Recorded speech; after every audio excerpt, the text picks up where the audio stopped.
abajulizi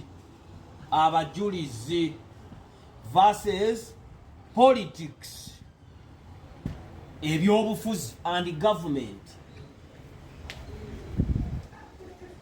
Olwaleero ennaku z'omwezi ziri 3 omwezi ogw'omukaaga tujjukira abajulizi abayitirivu abasoba ne mu 100 kubanga n'abasiraamu n'abasamize, in fact bali abantu nga 200 abattibwa Namugongo ku mulembe gwa Ssekabaka Mwanga.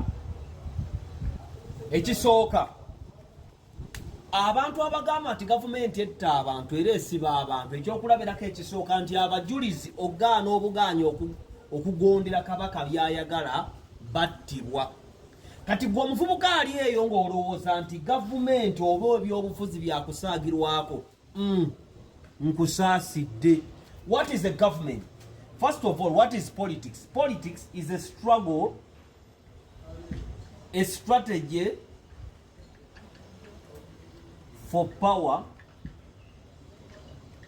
influence, might, authority, and this normally happens between the leaders and the led. Kwe kulwanira oba okuteekateeka okufuna obuyinza, okufuna amaanyi, okufuna obusobozi n'ebirala ebiringa ebyo, nga kino kibeerawo wakati w'abakulembeze ne be bakulembera. Kati ojja kusanga omuvubuka wa myaka 25 ng'alowooza mugezi okusinga abakulembeze abali mu Uganda. Oli musiru era tolina magezi, era oba oyagala okunkuba jangu kweseesa otero nze mbeera kweseesa otero Makere wenkolera okusomesa kwange, nti okuteekeddwa okukola emirimu gye ebyobufuzi obyesonyiwe. Kakati what is a government? A government is a force. Jukira, a force is a pull or a push, is momentum, is pressure, the force exerted by unit area, is a mass. Politics, a government is what? Is a matter, anything that occupies space or is involved in what we call a government. Abajulizi bwe bajeemera kabaka babatta mu nzita ekyasinza okubeera embi, nti n'ekigambo Namugongo olwaleero gye tulamaze Namugongo kyava mu kuba nti bababuuza naye babaleese batya, nti babaleese Namugongo nga bonna babakuludde amali bagaweddeko. Kati gwagamba nti gavumenti ekwata abantu, gavumenti yakuba Edi Mutwe ba political prisoner, fully political prisoner, bananga omuntu najja mu komera, najja mu ddwaliro, najja nga ine emikono mugijjeeko. Gavumenti kyeno, gavumenti tojepankirangako muvubuka wennaali eyo, genda okole emirimu gyo, va ku byobufuzi. Bajja kukuba bakulyegula amagulu, bannabyabufuzi basigale nga bakola emirimu gyabwe.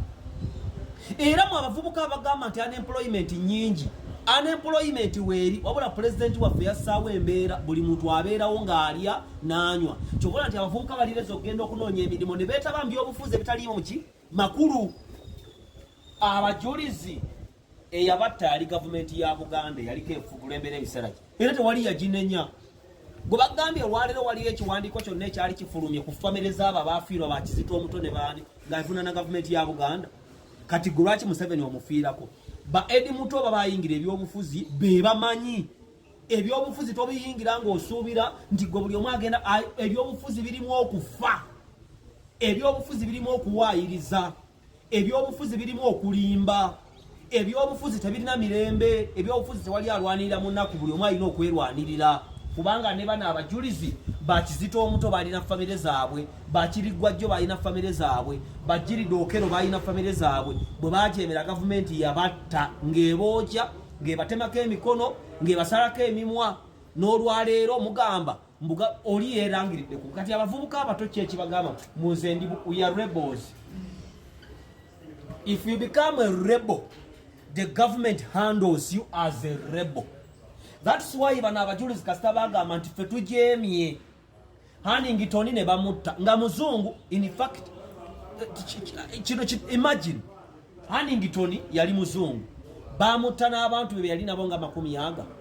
Ne bano ne babanoonya kuba abajulizi tebali mu kitundu kimu. Ate waliwo n'abatali ku records abattibwa. kubanga bajeemera gavumenti eyali ekulembera. Kati gwe gavumenti etali ya nnyoko olowooza ogenda kukola by'oyagala. Nze okubabuusa, nze ndi weenaale mumpagira gavumenti eri ku buyinza, era nze saawukana na gavumenti kubanga entula zange si za kyuma.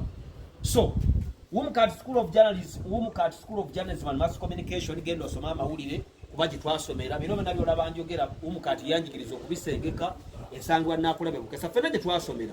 Genda osome, genda ojumirwe, obulamu bujja kutambula bulungi. Status based Mercedes.